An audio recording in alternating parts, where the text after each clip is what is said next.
Good morning, Stalbridge Primary School. How are you today? My name's Nicola and I'm here to set you a fun challenge, but we'll talk about that more in a little while. First of all, I've got a question for you. Who loves books? Books like these.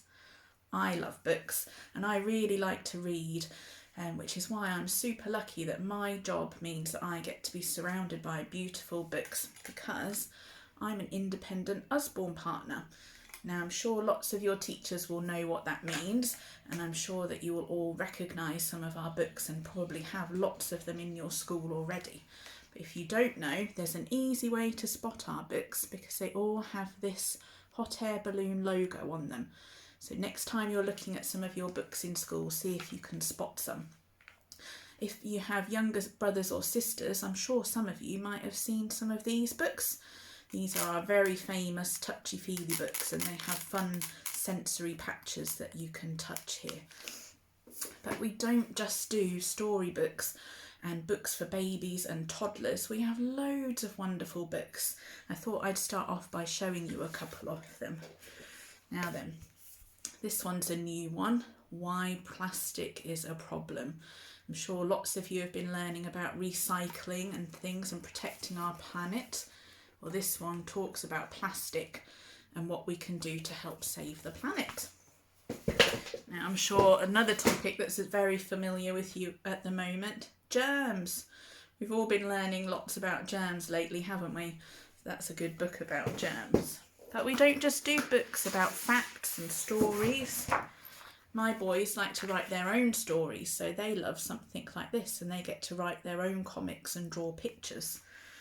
But the type of book that I liked when I was your age was something like this. This is a choose your own adventure story. So you get to pick what happens in the story and each time you read this book it's different. So how exciting is that? It's a great adventure. So there are some of our wonderful books that we do, but we have lots and lots of titles available. Over 3,000 books. Can you believe that? So I'm sure that we've got something that will get you excited about reading. Now I know you've already started your challenge and your teachers have handed out sponsor forms and reading logs to you. And I wanted just to talk to you very quickly about what it is that you'll be doing. So hopefully your teachers have given you some forms that look like these. One is a reading log, this one here, and one is a sponsorship form.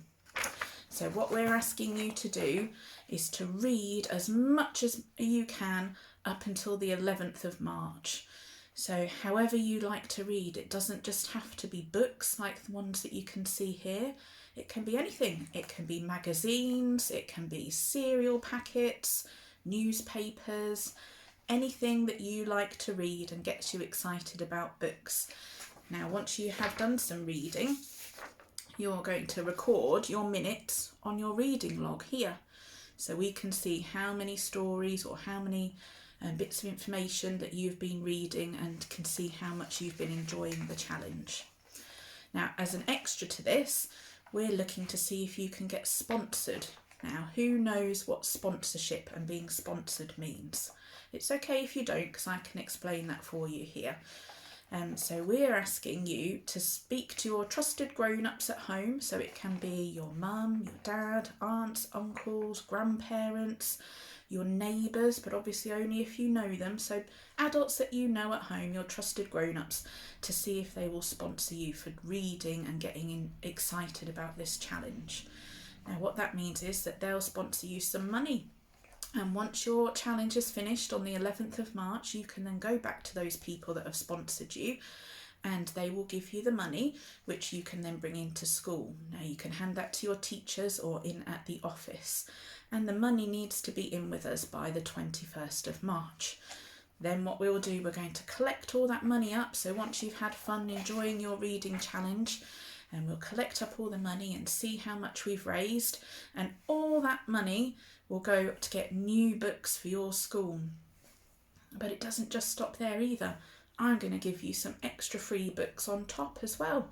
So say, as an example, if you all raised £600 between you, I'll give you an extra £360 on top of that.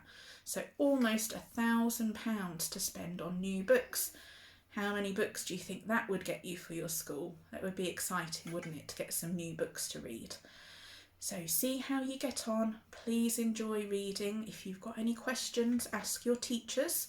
And perhaps after you've watched this, you can have a discussion in your classes as to how you're going to get involved with the challenge. Think about some exciting or unusual places where you could read, and you could have a bit of a discussion in your classes. There's also going to be prizes as well for getting involved, which is very exciting. So there'll be prizes for Key Stage 1 and Key Stage 2 for the student who reads for the most amount of minutes in both of those key stages. And then the class that reads for the most amount of minutes, they'll get a prize too. So there's lots of exciting things and exciting reasons to be taking part. Speak to your grown-ups at home and tell them what you're doing, and tell them how excited you are to take part. And I hope to be presenting your school with lots of lovely free books when your challenge has finished. So I'm going to leave it there for now. Wish you all good luck. I hope you find some wonderful books to read and enjoy. Happy World Book Day, and I will speak to you soon. Bye for now.